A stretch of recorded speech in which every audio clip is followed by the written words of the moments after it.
Assalamu alaikum, greetings of peace. How are you, my friend? Salam, how are you? Alhamdulillah, how you been? Good to see you.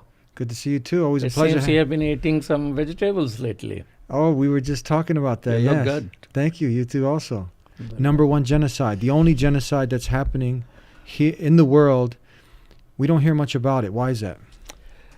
I don't know, but Rohingya people are indigenous people living in their ancestral land in Burma.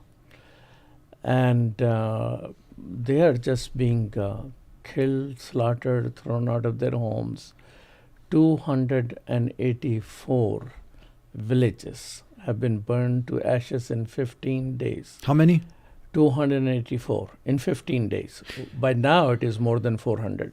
For the average Westerner, people who they probably never heard Burma, can you give us a little bit of a picture? Where is this at? Is it by China? Burma and Myanmar, Myanmar. are in Southeast Asia. Yes. North to that is China, and west to that is Bangladesh, and on east is Thailand. Uh-huh.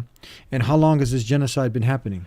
Well, it has been a slow burning genocide for years, but now they're going for the final solution. And, majority of Rohingyas are no longer in their land. They have been thrown out. Uh-huh. Now, you just came back from there recently, is that right? Yes, I recently came back. This was my second trip to the area. And it's not that easy to get in there, I heard. Well, getting inside Burma is almost impossible now to that area. It's not just hard, it's impossible, but you Right. made it inside. Right. No, I did not make it inside No? the Burma. I cannot go there. They will just throw me in the jail as soon as Yeah. they get hold of me. How close did you make it? I went to the border from the Bangladesh side. That's where the refugees are. There are almost 1 million refugees at this moment. They are very religious people, very practicing people. You rarely find any woman who doesn't have her head covered. They are very religious people. And they were very self-reliant people. They were living off their land. They were not dependent on anybody. The government took away their citizenship in 1982. And because of that, they cannot enter a school. They cannot go to a clinic. They cannot have a job. So they were living off land, their own land. And they were not dependent on anybody. Suddenly, there are 1 million people who are dependent on the world to give them food. They still want to work, but work is not allowed. They're just sitting in these camps and next to each other, barely from one. And these are not proper tents as you see in Syrian crisis and all that. They just cut the wood from the hill and put the stick up there and put some plastic at the top of it or some sheet. That's how they're living. And they put roots of the tree to dry up so they can cook with it. So they are very self-reliant people. So I saw a lot of their huts have, not lot, I mean more than Chicago, every 100 home or so. Home, I'm saying huts, bamboo and plastic huts. I will see a little bit of small solar panel. I said, wow, these guys are way advanced in Chicago. So it turned out the government will have electricity for the Buddhist Burmese, but in the same village they will not let have electricity Muslims have. So Muslim went into solar panel business, and so that's how they have been surviving. So while running away, some of them were able to pick up their it's very small solar panel, 1 foot by 1 foot, and they just brought with them. Tell us about some of the people you met. You met some the only surviving imams. Yes, there is while I was meeting people, I keep meeting people who have horrible story to tell from a village called Tuli, Tuli. Tuli, Toli. So I say, what is happening in Tuli? I say, what? So people were saying half of all people were murdered and a lot of women were raped, including young girls. So I said, did you had any leaders? He said, oh yeah, former chair of our village council is here. I said, take me to him. So I spoke to him. Then I met another former chair of Tuli. And I learned that, as the villages were being burned all around, they were assured by the current chair, who is a Buddhist Burmese, that, okay, don't worry, nothing will happen to you. Worst come worst, they will burn your houses, but you'll be okay. Mm-hmm. So people were running around all around, but these people stayed trusting that mayor. And guess what? 8 a.m. on August 30th, helicopters landed and they came attacking and killing. They separated men and women, killed men and boys and women. They asked them to sit 8 a.m. until 4 p.m. in water, just head up. And then they came out. They will take 5 girls and 5 soldiers. They will take them to temple and rape them. And so while talking here and there, I said, did you had any imams? He said, oh, yes, we had an imam. So I met the imam. So it turned out there were 5 masjid and 5 imams. And 4 of them were murdered. He's the only one who survived. The way he survived was that they were, some of them were doing a meeting at a watchtower to watch out what's going on. And that's where the attack began. So they were able to find out and ran. And since military came from the north, they were in the south. They were able to save their families as well. Now, we know that after World War II, one of the greatest genocide that happened, you were actually a part of helping bring, creating awareness to that. You did a lot of great work for the situation in Bosnia. That was just a horrific, ethnic cleansing that was happening there. And now it seems like we have another great genocide happening again. And the world is, what's the world doing? Yes. Situation is worse than Bosnia in some ways. In Bosnia, more people probably were killed. Mm-hmm. But one common thing is rape. In Bosnia, I remember 50,000 Muslim Bosnian women were raped. Yes. And I remember sitting in I have daughters. God has blessed me with 3 daughters. I was sitting in their room as they were little girls at that time and they were crying, thinking of those sisters in Bosnia. So I launched a campaign actually in America, got all Muslim organizations together, and then we aligned ourselves with National Organization of Women. And we have marches and demonstration in 100 cities. And we got rape declared a war crime, and many people have been punished since. In Burma situation, that's their main weapon. They use it as an actual weapon. Actually, as a weapon. And that's how they do it. I mean, it's not just some soldier got crazy and he did anything like that. It's nothing like that. It's a very planned method. And that's how they do it. United Nations surveyed, and they say 52% of all women they surveyed, Rohingya women, have been raped. How they do it? They will go, for example, in one case, they will just pick up girls and take it to mosque, and they rape them in the mosque, while soldiers are having guns towards all the villagers. So villagers hear all of that, right? Their babies and their girls crying. As young as 6-year-old, brother. I met 13-year-old. I met 14-year-old who got everybody in the family killed, and she got raped. So when they hear this, they say, oh, run from here, because Muslims honor their women. And everybody does, but Muslims have extraordinary importance given to that, to all sexual violence. So people ran because of that.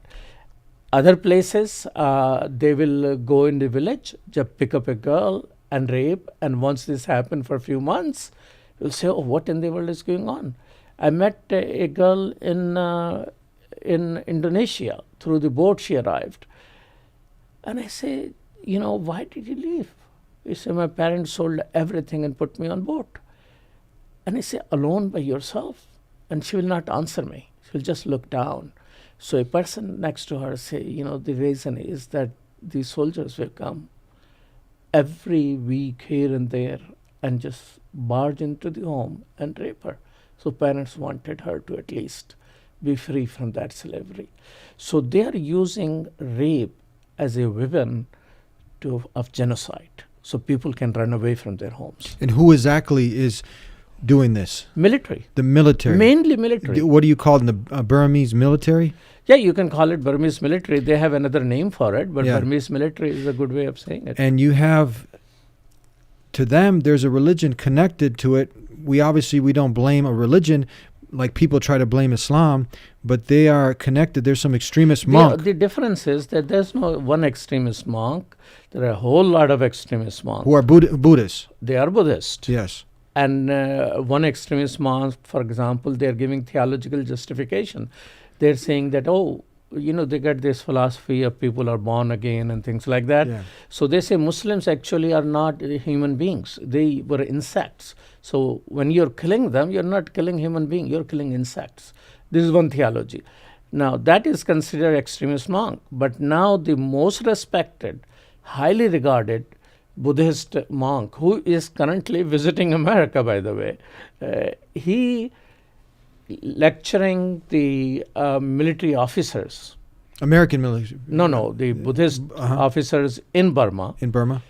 They are all sitting on the floor. He's sitting on the stage all by himself. Yeah. He is telling them killing non-Buddhist is not a crime. It's okay. Yeah. And he's giving theological justification. See, in Islam, that's a crime. It's clearly a crime. I mean, there's some Muslim commit crimes, but they don't change the theology. Yeah, but you would hear. Imagine if the situation was reversed now, right? You see these double standards happening. Why do you have? So you mentioned now these commanders, these in the military. This is something that they're propagating, and they're using their religion, Buddhism, to go ahead and not some freak groups like ISIS type, which is a isolated group, but they're the whole military, the mainstream people, mainstream, not a fringe element. Monks are telling the main army that it's okay to kill. Wow, and they are on record. This is on video, by the way. You can Google it. And the guy is visiting America. He was in Los Angeles a week ago, went to Minnesota. Now he's in Austin.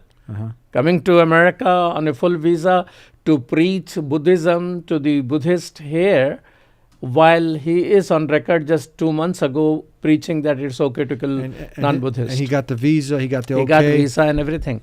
Probably nobody knows that how horrible this person is. I think that's why some of us are writing to State Department. What's his name? Sitgo, Sitgo, something like that. What's the other main monk that they had him on the time? Rathu. Yeah. He is the number one preacher of hate. I think military controls him. I met one of his friend who's a Muslim, that preacher. And that Muslim guy, he's a refugee, and he became refugee because that hatemonger told him it's not a good time for you to be here, you better get out of the country. He says that he doesn't used to be that bad. But military took control of his monastery, and Buddhist monastery women are not allowed to stay inside the monastery. At night there will be no women in the monastery, except in his monastery there is a woman, and that woman gives him injections and whatnot. So he thinks that military somehow is controlling this monk to continue to do the dirty propaganda. But that guy, people knew, is extremist. We're talking Sitgo, which is the number one monks of that country, who is saying, based on the Buddhist theology or whatever interpretation he came up with, it's okay to kill non-Buddhist. It's okay to pretty much kill anyone who's not a part of Buddhism. Yep. Muslims in particular now in this area. Of course, he's addressing the military. A military officer is sitting in front of him. Yeah. He's justifying them in case they have some guilty conscience of killing Muslim, is justifying them. It's okay to kill non-Muslim. Where's the Buddhist world? Is the Buddhist world speaking up?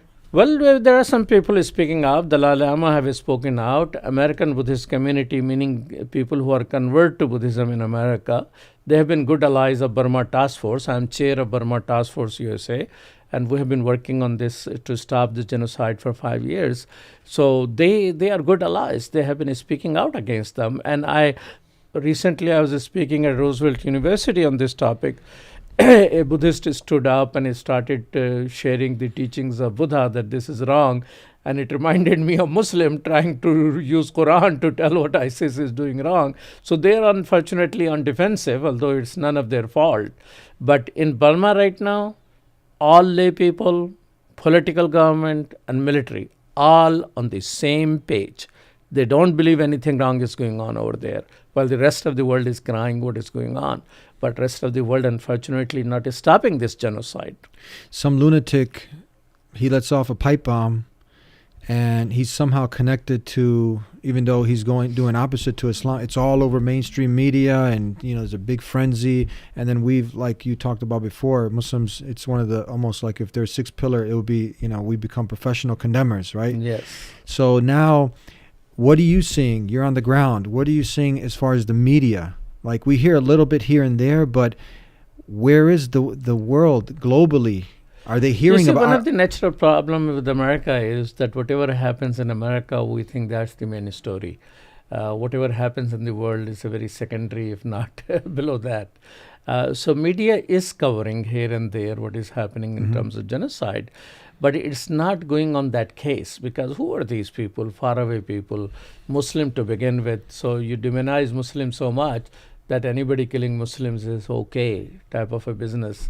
Of course, the Trump administration, which regularly speaks he himself against Muslims and the Muslim community, and now he says that Islamists and Chinese are the most important threat to America. I mean, China got guns. Who are Muslims? They're buying guns from America. Don't sell them. Period. Yeah. I mean, so there's a fear of Islam which justifies these type of things. So when I see what Muslims in Burma are accused of, they're the same thing they accuse of Muslims in America.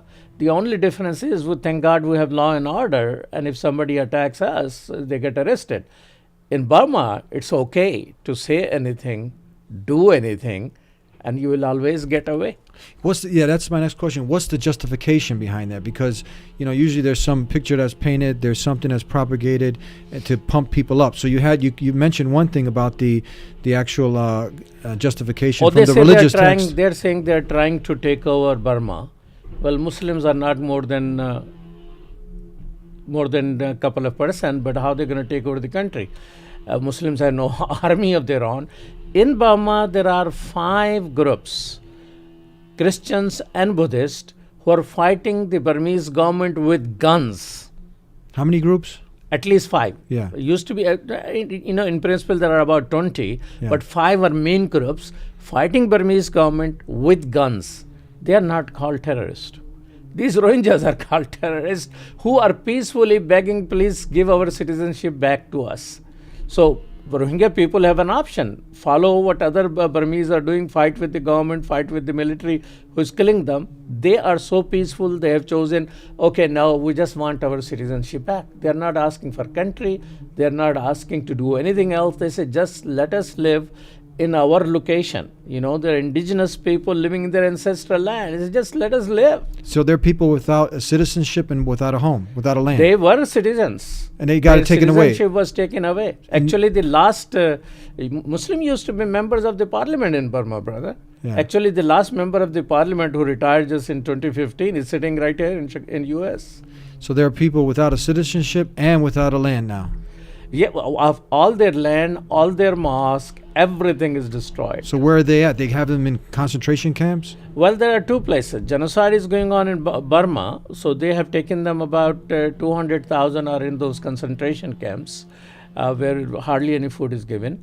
About 100 to 200,000 are running around or in villages which still have not been attacked, but they keep attacking. Last 2 weeks, they have attacked and destroyed 20 villages. So they're just sitting duck at this moment, and they cannot run to Bangladesh because the main route to Bangladesh, they have mined them. So people go through, they get blasted.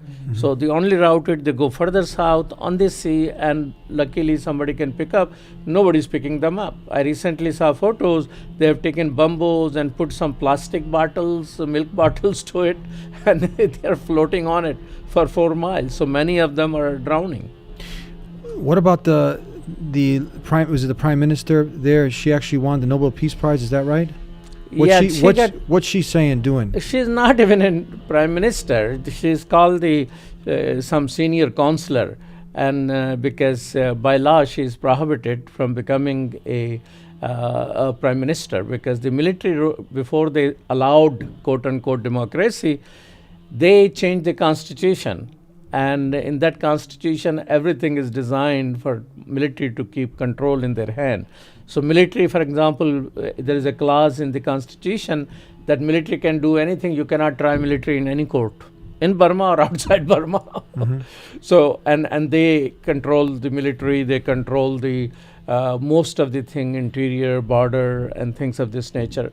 So she is essentially a collaborator. She doesn't have much power, but she has the power to resign. She is not resigning.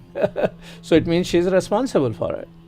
Tell us more. You're on the ground there. You weren't able to get in. Why won't they let? They don't allow media in the place. They don't allow even United Nations inside that area where genocide is being committed.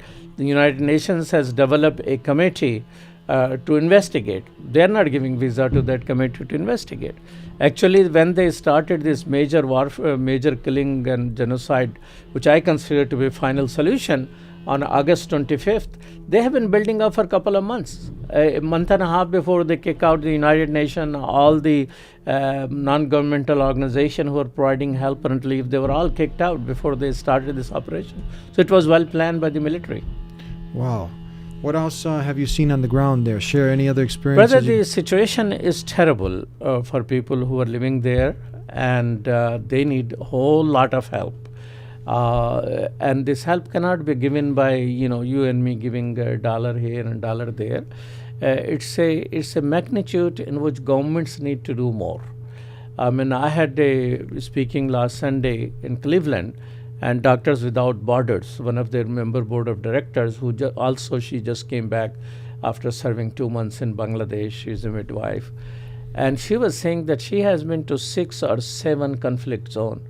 He said, I have never seen anything like that ever, anywhere.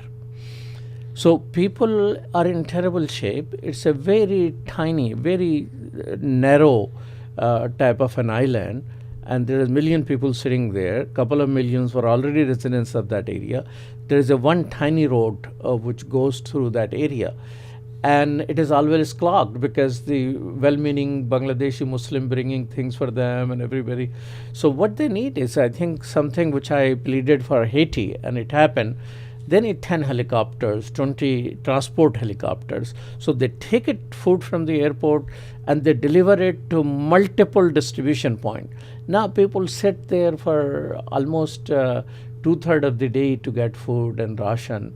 And that's not enough. And because of rape, there are a lot of unwanted pregnancies and different things.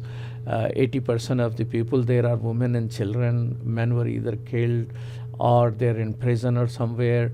So more distribution, more aid, airlift, transport helicopters, that will alleviate the situation. But the worst scenario is that China and India is emerging as a real enemy of Muslim. I mean, China is communist and all that, but they are supportive of Myanmar, but they are not emerging as enemies of Muslim. But India is emerging as enemies of Muslim. These two countries are forcing Bangladesh to just throw these people back to Myanmar. Back to where? I mean, genocide is happening right there. They're still coming into Bangladesh, and you want them to start going back? So when I was there until November 29th or 30th, they were distributing forms for people to fill in and go back. Go back where? Which land? Which property? They're going to take them to concentration camp. They shouldn't go. Nobody should be forced to go unless their citizenship is restored, so their rights are at least theoretically restored. They get their property, their land, and their houses back, or get compensation for it. And there is some force. Either create a force out of Rohingya people, train them in defending themselves, so they are there, or send the United Nations, or send the Bangladesh army, or maybe the Bangladesh and the Myanmar army together safeguard people. Because they have done this in 78, 91, 95, 2012, 2016, 2017. They keep doing that. And then these people go back to restart their life from ground zero. What is ground zero for them? No house, nothing, no education, no job, no land, to do what? What type of humanity is this? I mean, this is the first genocide, brother, which is well documented through satellite, before and after. They have photos of before and after. You could see all of that Oh on yeah, satellite. this is available online. So there is no genocide in the world history which is as well documented as this one, except those people who say never again are just sitting idle on their seats. Saying They never, need to say, never again is happening again. Let's do something to stop it. never again is happening again. Never again is happening And again. people are just letting it happen Yep. in real time. People, real time, live under the satellite eyes. And those images are printed everywhere. Yeah. If people want to get a hold of you, if they want to try to do their part. Yes, burmataskforce.org, burmataskforce.org, or they can go to burmamuslims.org, and two things you can do. Sign up. We issue action alert that every week you could do 1 or 10 minute, 15 minute, and there are things which you can do which are effective. And for this cause, if you want to donate, you can donate there. We're working to stop the genocide. We're doing that for 5 years. Now they're coming to final solution, and this is the time for people who care for humanity, who care for their daughters, who care for Aisha and Maria and Maryam and Fatima. This is the time for you to realize you need to stand up. America gives us rights. We can take a stand. We can contact our congresspersons. We can contact our senators. And there are bills in Senate and the House which we are trying to push. And people are listening. But the thing is, are enough of us are standing up? Yeah. Thank you so much. May God Almighty Allah reward you for all your efforts and the wonderful work you're doing. Thank you for sharing your experience with it. Thank you for Thank you. inviting.